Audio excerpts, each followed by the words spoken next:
Hello and welcome. My name is Taku. Nice to meet you, and thank you for joining me in my session, Master of None, the Art of Experimentation. So, what does that even mean? Well, in this session, we will focus on communicating your ideas, remixing and falling in love with your older work, being okay with making mistakes, experimenting, and pursuing things that you are passionate about. So, why did I call it Master of None? It's quite a negative turn to some, but let's meet this handsome young fella. This is me when I was 14 years old. All I knew here is that I wanted to be the world's greatest rapper. And I thought this little pose I have going on and me plucking my eyebrows to infinity would get me to the top. And it didn't. So after high school finished, I had no idea what I wanted to be. But who does when they finish high school? Fast forward to 5 years after that, I had dropped out of so many different courses, trying to figure out where I wanted to be in life. I did business, I did design, I did multimedia, I did human resources. And none of that really spoke to me, and I dropped out of all of them. Fast forward another 2 years after that, my mum said, "You have to get a job, please. Please get a job." And so I did. I managed to get myself a job as a health insurance salesman. And at that point, starting a 9 to 5 for realsy, I was like, I have to find a creative medium. Otherwise, I might go insane. And that's where my love for music kind of started. That's where I started off creatively in life as Taku, the bedroom producer, or office producer, because I used to make beats in the office. But let's not talk about that too much. Fast forward another 5 years, I quit my job and went all in on music. And I'd been blessed and really humbled to be able to do some amazing things as a musician, to be able to tour the world and have people share my music with people was beyond my dreams when I used to pluck my eyebrows as a kid. But there was still something inside of me that was telling me I want to do something in another creative field. I want to keep pushing myself to see what I could do creatively. And that was the start of Jack of all trades, master of none. I wanted to try something else. And so when I used to tour for music, I picked up my first camera. And that's when my love of photography was kind of born. And then from there, I kind of just have this kind of hyper obsessive personality about wanting to learn how to be the best photographer I could. I feel like I lost a lot of time in my teens and early 20s.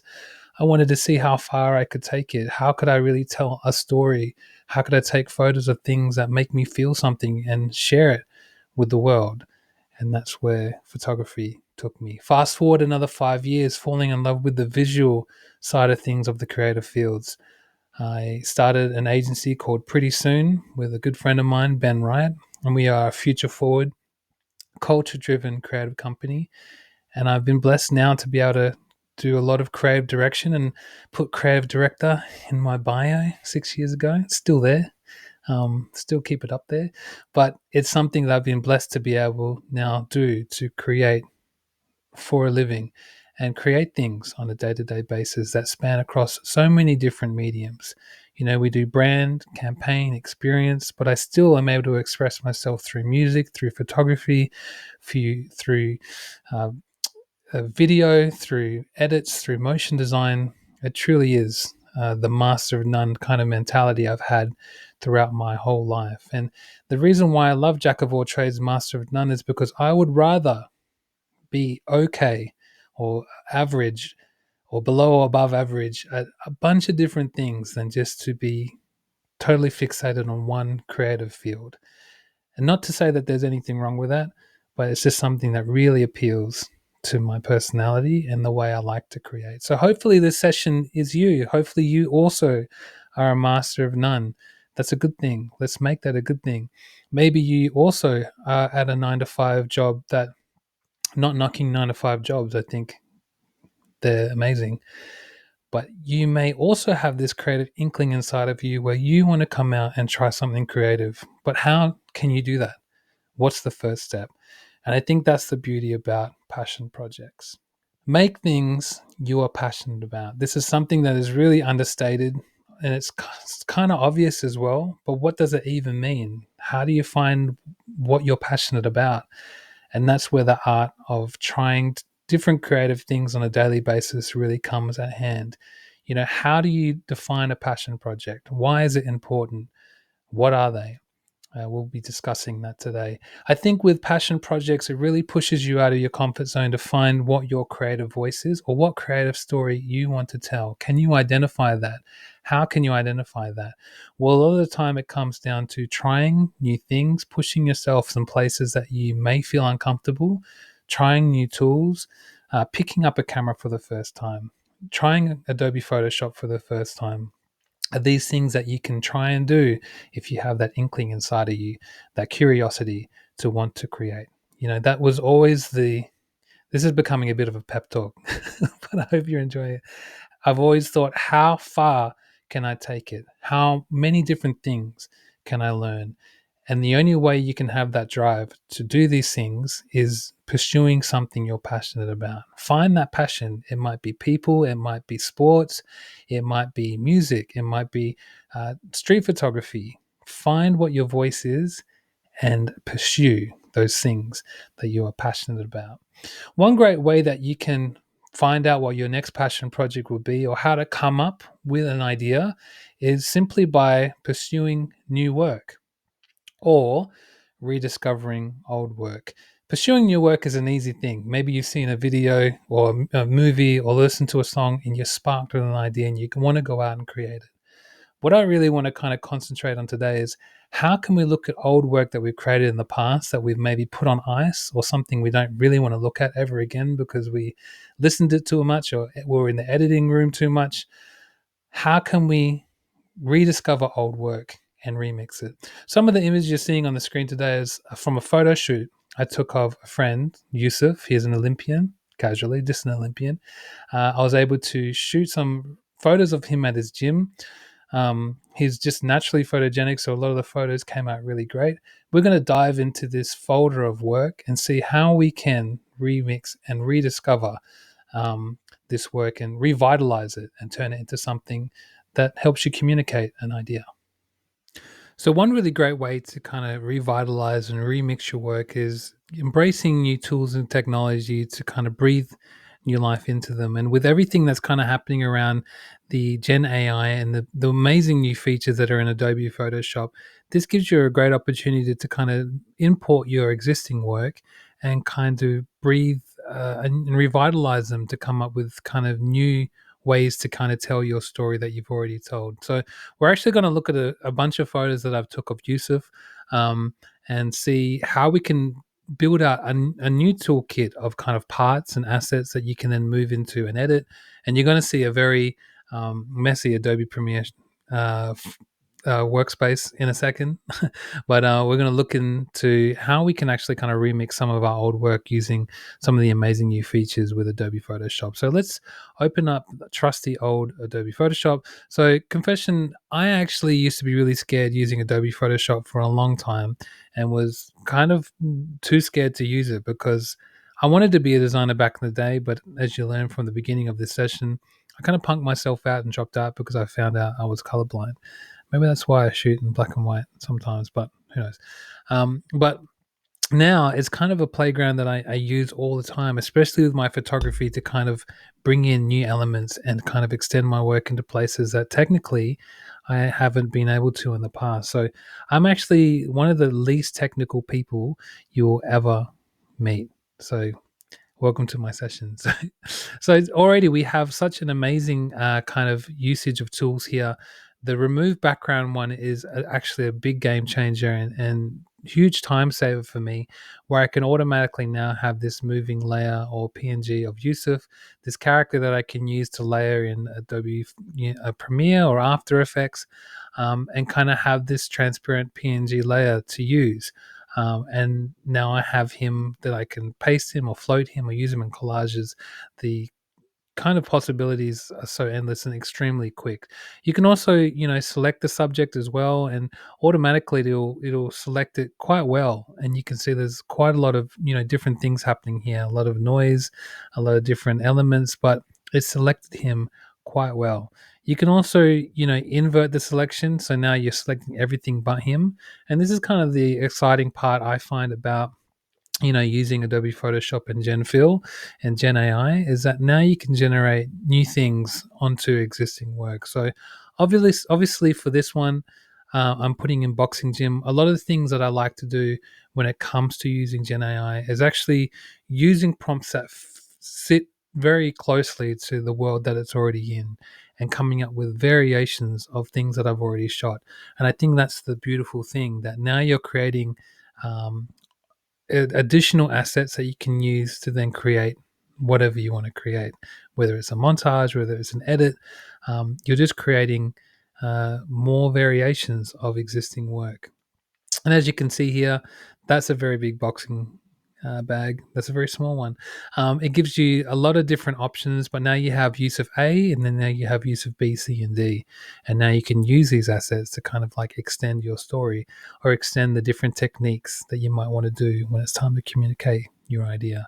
So again, a very quick and easy tool to use to kind of revitalize your work and give it a new perspective, removing background and also changing the background using Gen AI. Another really cool kind of tool that I use is retextualizing your photos or your images in a certain style where it remains the same, the structure remains the same, the composition remains the same, but just the actual style changes. And this is as technical as I get. So I hope you enjoy it. You want to create a new channel here, and then you want to create a fill in this channel. Now that fill foreground I always put to about 30%, so that gives you this kind of like gray. I know the lighter the gray you go with this layer, the more responsive the prompt can be. But then you want to command and click that so that you can turn that into something. This was a tutorial I was shown, and I'm sharing it with you. The command click that needs to be done. Don't ask me why. Anyway, we go back to selecting all layers. Welcome to the most untechnical session you've ever been to. And then now you can change your composition to anything you want. So let's turn this into watercolor painting. So now what this is actually doing is it's creating another layer on top of the composition, keeping the structure intact so that you can have a different texture, which for me, I do this a lot when I'm experimenting with old photos and making new compositions, because it gives you, again, another extension of your work that you can then use in edits, or just creating really interesting match cuts when it comes to, putting all this together. This one is quite an interesting one too, because a lot of people want to keep the composition. They don't want to change or add new parts using Gen AI, and that's totally up to you. This actually gives you a bit more flexibility in creating a style or a texture over your existing work. So if we look at it here, we can see that it's given us different options, and where it's really texturized the imagery. It's kept its, the structure of the scene, but it's giving you some really interesting outputs here. And you'll see these outputs when you look at my messy Adobe Premiere project, that these outputs look really interesting when they're stitched together. So that's another really interesting thing that you can use, where you can take, these different approaches to remixing your work, giving them new textures, adding different elements. I often find things like this where distortion happens and things get crunched really, really interesting. It just kind of just takes it to a new space where it's, exciting, and just makes it almost new again, but it's still keeping the integrity of the work that you shot and the story you're trying to tell. Another one that I like to use on Adobe Photoshop is, you've probably seen this a lot, but it's one of my favorite features, is generative expand. So you already have a composition of a shot. Maybe you've, cropped too far, or when you took the photo, you wish you took one step back, but you were too impatient to do so. Generative expand is one of those tools where you simply make the canvas bigger. You can either put in a prompt, or you can just help it make its own decisions, and it can figure out with the information that it's already got what that expansion would look like. That's a lot of things that I do, and that again gives you another way to kind of expand your work. But also at the same time, for photographers, this is a great way to kind of extend your canvas. to add more story. Or perhaps if you're a technical photographer and you needed a little bit more uh, composition on either side of the image for certain usages, this is a great tool to use to kind of give you that freedom or give you that flexibility when it comes to using these images. So we'll just wait for it to generate. I mean, it's such an amazing tool, to be honest. I can't, you know, express enough how far things have come with Adobe Photoshop's Gen AI, and how it kind of really keeps the character, adds new things. And to be honest, sometimes interesting and funny things happen, but I'm a big fan of weird things happening. And I think you can't really beat that feeling when it happens. And again, it's leaning into that, because as humans, sometimes we can't recreate this, architecturally, but through these kind of prompts and generations, you're getting some really interesting and otherworldly examples here. So just with Adobe Photoshop, you can see there's three really great ways that you can treat your work, extend your work, revitalize your work, and remix your work. And then what happens next is making even more mistakes. And that's really where the fun kind of happens, is the making mistakes. It's the embracing those mistakes, and also embracing the bad file management that you're going to likely do when you just start doing the work. And I think that's where the excitement comes from for me, because sometimes I reach like a fever pitch of like, I just want to create, and I've got this momentum. I have these like new assets I want to put into an edit. I kind of just want to do it. And that's where everything flies out the window. Like that's where sensible project file management just disappears for me. But that's okay. I think that's what I want to kind of highlight on this slide, is that it's just doing that is the most important thing. Obviously, we all want to get better at making sure we're not editing or creating destructively, but hey, we're imperfect. So sometimes it will come, at the detriment of you having 30 nested sequences of the same sequence, and then you're losing the original sequence and you can never edit it or make any changes because it's nested and been nested again 30 times after. It's like it's the 30th nest of a nest, but that's okay. And also, it may mean that you save your project as div or as untitled 999 and 999.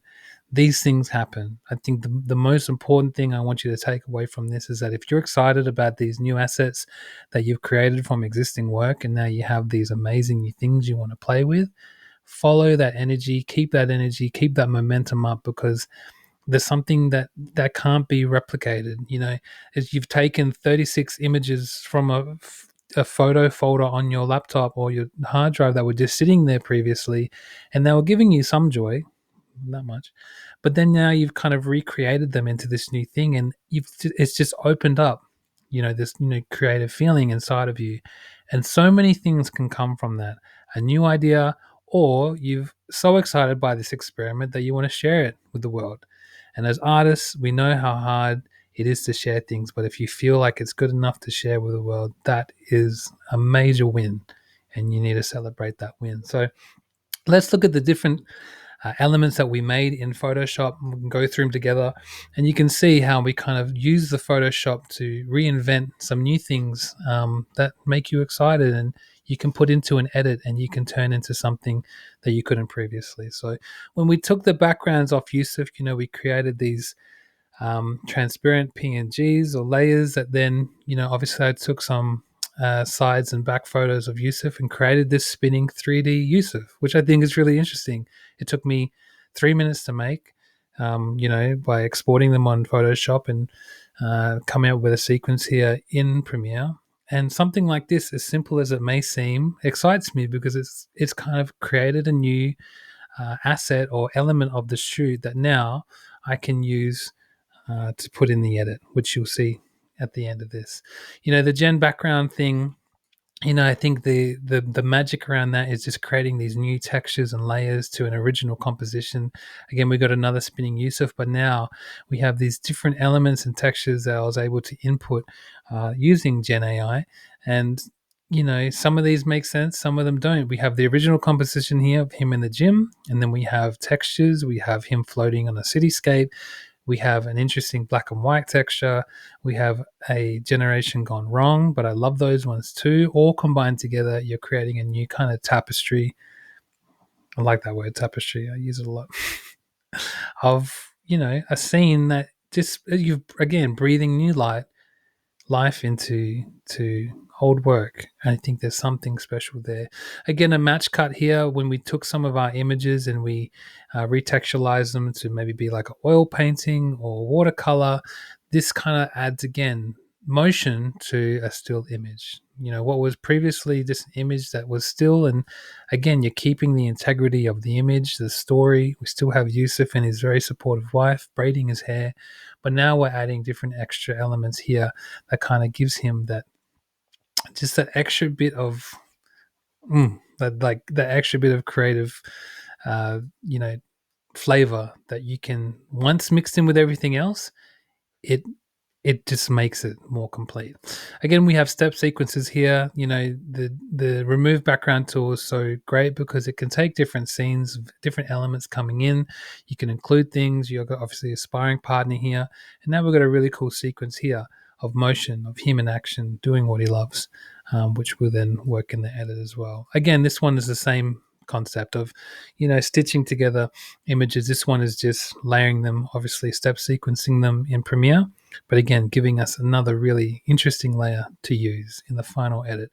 And here's the final edit. It's not, I cleaned it up. And again, you can see all these are nested sequences. Where the originals went, I don't know. But this is kind of where we landed with the final edit. And you can see elements in here of things that we've played with, that I've shown you, that we've kind of remixed in the previous parts of the session.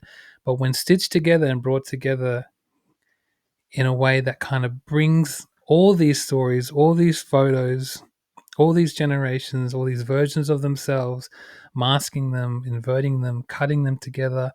I like a lot of fast paces. I speed everything up when I do it because you can always speed it down later, but I like to see everything as hectic as possible.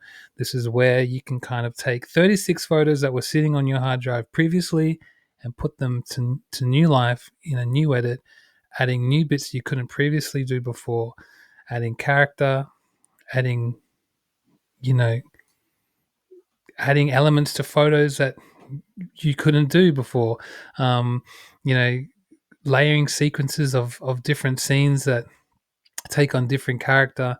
It's just an amazing way to kind of take your existing work and breathe new life into them. So if you are a photographer and you have photos in the vault that you want to kind of, put through the ringer and experiment with them, I really strongly recommend you do. And if you're new to creativity and you want to give this a try, you can literally pick up your phone camera, shoot some things and chuck them in and experiment them and turn them into this kind of moving art piece. So the the doing part is obviously the most exciting thing, where you can stitch all these things together and create something that previously wasn't possible before. So that brings me to the end of this session, The Master of None, The Art of Experimentation. I hope some insight to how messily our work has inspired you. But really, I hope the one thing you take away from this session is that please experiment with your work. Pursue work that excites you and that you are passionate about. There is no limitations to what you can do with new work or old work, especially if you're creating just for yourself. If you can use the new tools and different methods of technology to kind of breathe new life into your work, please do it. But chase that feeling. Chase that feeling of the experimentation and what that does for you and how you feel in the moment when you're making it. Ride that momentum. Maybe it's just sharing work to view just for yourself. But if you can make work that excites you and you share it with the world, there will be someone that will resonate with it and you will inspire them too. So keep experimenting. Thank you for your time, and I hope to see you around. Thank you.